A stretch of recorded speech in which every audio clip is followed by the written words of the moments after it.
আমি আজ ভজব কাল ভজব বলে কৃষ্ণ ভজাও হলো না, ভজাও হলো না, ভজাও হলো না। পাপীর ভাগ্যে হলো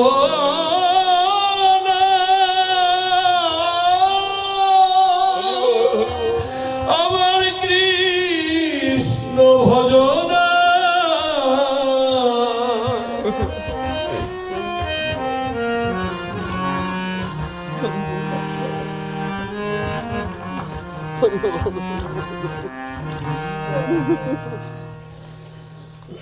হরিবল, আজ ভজবো না, আজ তো গেল, কাল ভজবো, কাল ডাকবো। দিনের পর দিন কেটে গেল, ভগবানকে ভাজা হলো না। হরিবল, তাই আজ ভজবো কাল ভজবো বলে তোমায় ভজা হলো না। আমার মনের করুণ কান্না কেউ তো শুনে না। মানব জনমে ব্যথাই গেল, গোবিন্দ ভজন হলো না।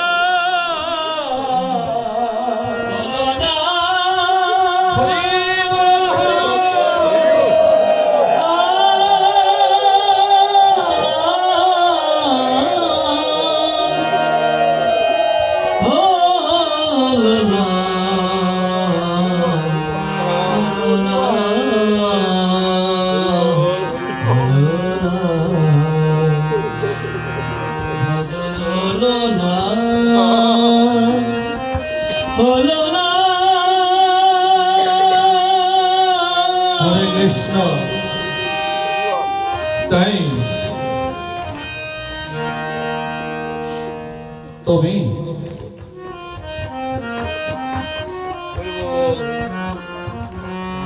সদা সত্য কথা বলো,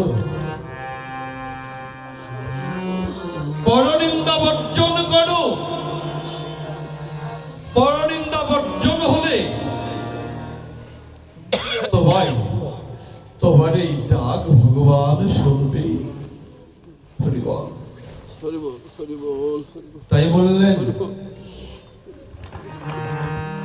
পাঁচটি কর্মের মধ্যে চতুর্থ কর্ম হলো সদা সত্য কথা বলো, পরনিন্দা বর্জন করো।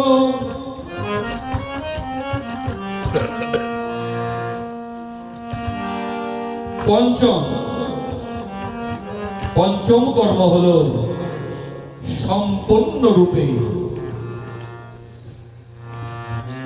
ভগবান শ্রীকৃষ্ণ চরণে সমর্পিত হও।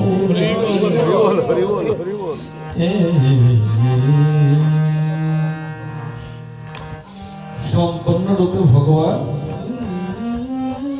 শ্রীকৃষ্ণ চরণে সমর্পিত হও। অনার্পিত চরিং ছিল করুণায় অবতীর্ণ কলু, সমর্পয় তুন্মত তজ্জল স্বভক্তি রসমস্বয়ং। হরিপুরক সুন্দরম দুতি কদম্ব সন্দীপিত হরি, সদা হৃদয় স্কন্দরে শিশুর তব চিররন্দন। হরি বললেন, এই পৃথিবীতে যে হৃদয় স্কন্দর সুন্দর, যে হৃদয়ে সর্বদা কৃষ্ণময়, যেই বদনে থাকে ব্রত পবিত্র, যেই বদনে থাকে কৃষ্ণ নাম, সেই হৃদয়টি বৃন্দাবন।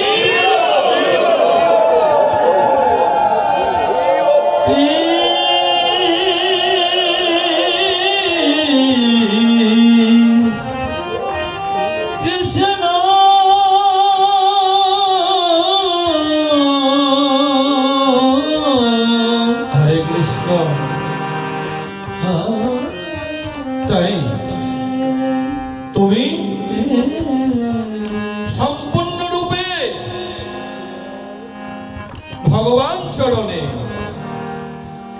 আত্মসমর্পিত হও। উপস্থিত ভক্ত সজ্জন, যে নিদর্শনগুলো তুলে ধরলেন, এই কর্ম করলে কি আমাদের অর্থ ব্যয় হবে? আমাদের কারো জীবনে কি টাকা ব্যয় হবে? সংসারের উপর কারো প্রভাব পড়বে? চলমান জীবনে কারো ক্ষতি হবে? কোন প্রতিষ্ঠানের ক্ষতি হবে? দেখেন, এত সুন্দর দর্শন তুলে ধরেছেন। যদি আমার সারা জীবনের ভক্ত সঙ্গ বৃথা যায়, তাহলে আর মুক্তি হবে কবে? হরে কৃষ্ণ। অতএব মানব জীবনের একমাত্র লক্ষ্য হলো ভগবান শ্রীকৃষ্ণকে লাভ করা। তাহলে যাকে দেখার জন্য পৃথিবীতে এসেছি, একবার ভেবে দেখুন, তার সঙ্গে যদি আমার কখনো দেখা না হয়, এই যোগ্য দেহ নিয়ে, যোগ্য দেহ পৃথিবীতে পেয়ে আবার এসে কি হলো, কি করলাম সারা জীবন? তাই সাধক লিখলেন, তোমার যার শোনে নাই প্রেম প্রীতি, তার পূজায় কি মন বসিবে, জানো না রে অভ্রান্ত মন, তোমার কিসে কৃষ্ণের ভজন হবে? যার সঙ্গে তোমার ভালোবাসা নেই, যার সঙ্গে তোমার সারাদিনের সম্পর্ক নেই, যার সঙ্গে তোমার যোগাযোগ নেই, তার পূজায় তো তোমার মন বসার কথা নয়। তোমার যার শোনে নাই প্রেম প্রীতি, যার শোনে নাই তোমার প্রেম প্রীতি, তার পূজায় কি মন বসিবে, জানো না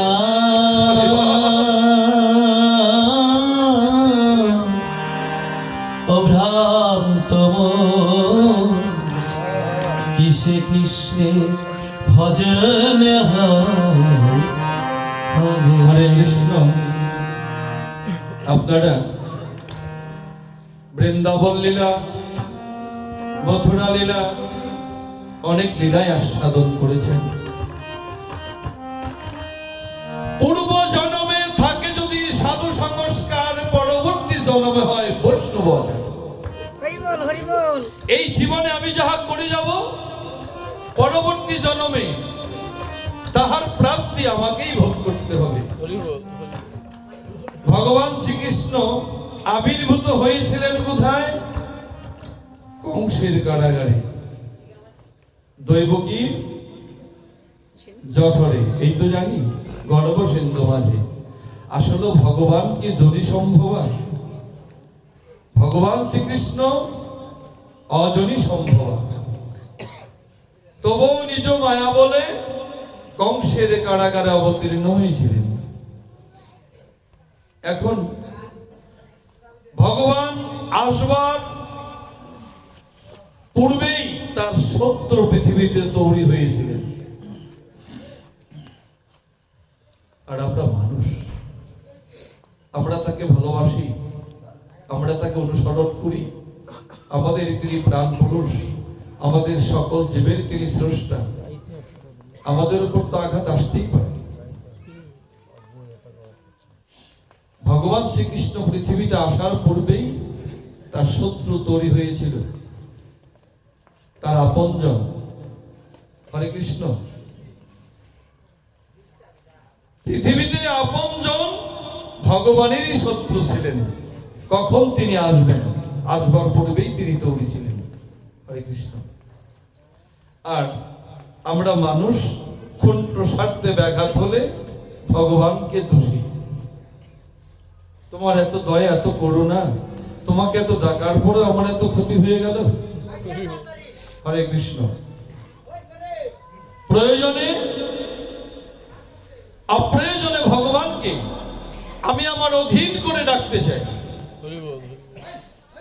তাহলে দেখেন, মা দৈবকী যদি ভগবান শ্রীকৃষ্ণকে জঠরে ধরে থাকি, আমরা জঠরটাকেই গুরুত্ব দিই, সেটাই বলি। যিনি ভগবান শ্রীকৃষ্ণকে জঠরে ধরেছেন, তিনি কেন ভগবান শ্রীকৃষ্ণকে প্রতিপালন করতে পারেন নাই? তিনি প্রতিপালিত হলেন গোকুল বৃন্দাবনে মা যশোমতীর কোলে। আশ্চর্যের বিষয় না?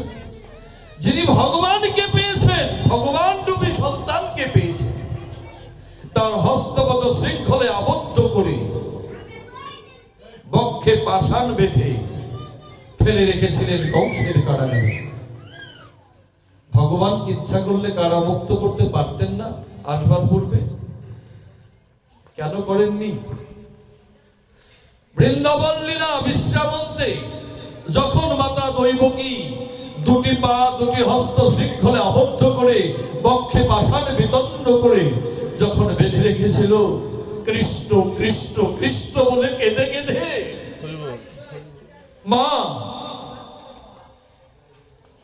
মা আত্মহারা হয়ে কণ্ঠ রুদ্ধ হয়ে যাচ্ছে। সর্বোপরি বলেছিলেন, হে কানাই, তুমি যদি ভক্তের ভগবান হয়ে থাকো, আমার এই দুটি নয়ন অন্ধ হবার পূর্বে যেন তোমার ওই বদন দর্শন করতে পারি।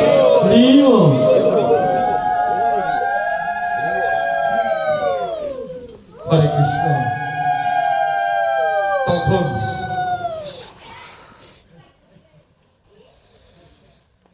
ভগবান অক্ষরে রথে চড়ে গোকুল বৃন্দাবনের দায়িত্ব দিয়ে চলে গিয়েছিলেন মথুরায়। মথুরায় কংসকে নিধন করে যখন কারা মধ্যে দাঁড়ালেন, কৃষ্ণ গিয়ে বলছে, মা একবারে নয়ন মেলে চেয়ে দেখো, আমি এসেছি। বলছে, কানাই রে, না কাঁদলে বুঝি তোর করুণা করুণা করুণা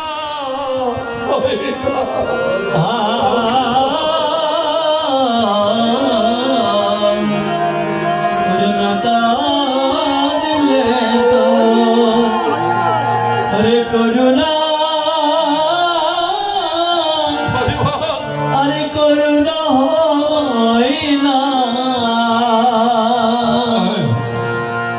আর কখনো নয়ন জল ঝরলে তার করুণা হয় কানাই? একটিবার খুলে বল, তবু এত সন্তান জঠরে ধরে আমি এমন কি অপরাধ করেছিলাম? আমার বক্ষে পাষাণ, দুটি হস্ত শৃঙ্খলে বাঁধা, নয়নের জল বোঝার মতো কোন অবস্থা নেই। আমি প্রাণ কৃষ্ণ কৃষ্ণ বলে ডেকে ডেকে কণ্ঠ রুদ্ধ হয়ে গিয়েছে। কানাই রে, আমি তো এমন কোন অপরাধ করিনি যে অপরাধের কারণে তুমি এত বড় শাস্তি তুমি আমায় দিবে। পরিবার বললেন, মা হ্যাঁ, অপরাধ তুমি করেছ। অপরাধ যদি তোমার জীবনে নাই থাকবে, তাহলে তুমি শাস্তি কেন পাবে? মা বলছে, কেন? আমার তো মনে পড়ছে না আমি এমন কি অপরাধ করেছি। তখন কানু বললেন, মা পূর্ব জন্মের কথা কি পারে না তোমার মনে? ত্রেতা যুগে তুমি যখন ছিলে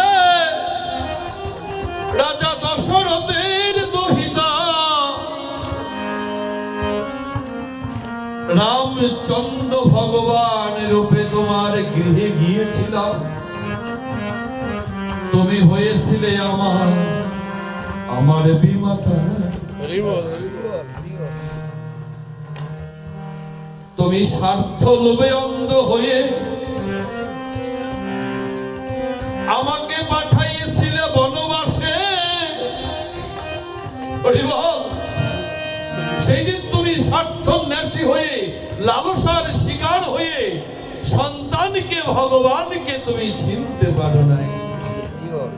পৃথিবীতে একটি মানুষ যখন লালসার শিকার হয়, লোভে জড়িয়ে যায়, তখন তার হিতাহিত জ্ঞান থাকে না, সাধারণ জ্ঞান থাকে না।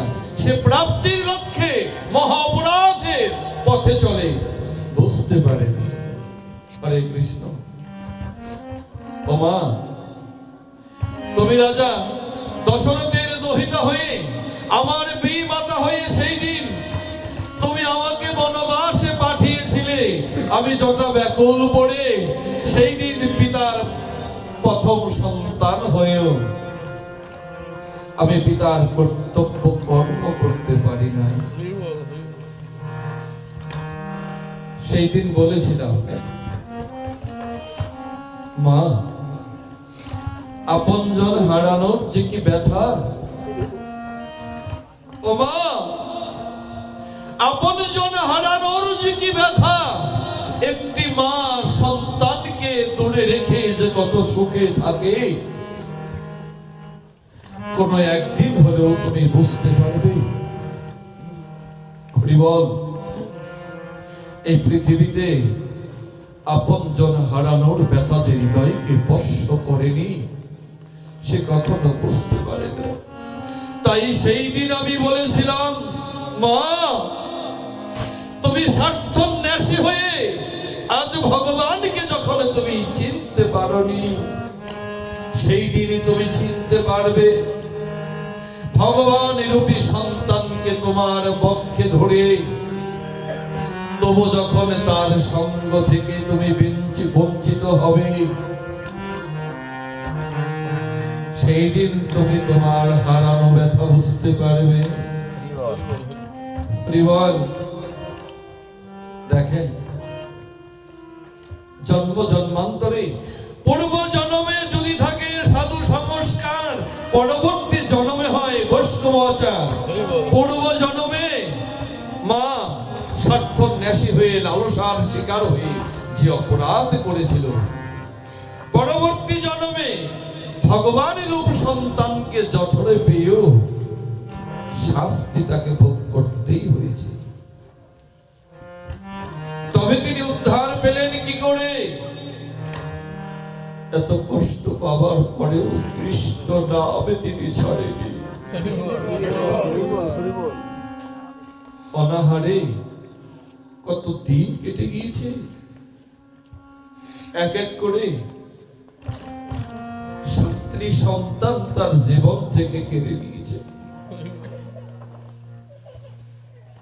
তবু ভগবানের উপর ভরসা ছাড়েনি। এই ভক্তি, এই ভজন, এই অনুরাগ তাকে ভগবানের চরণ আবার তার সঙ্গ করার সুযোগ করে দিয়েছে। মা বুঝতে পেরেছে। আরে উপস্থিত ভক্ত সজ্জন, মা দৈব কি শত ব্যথার পরেও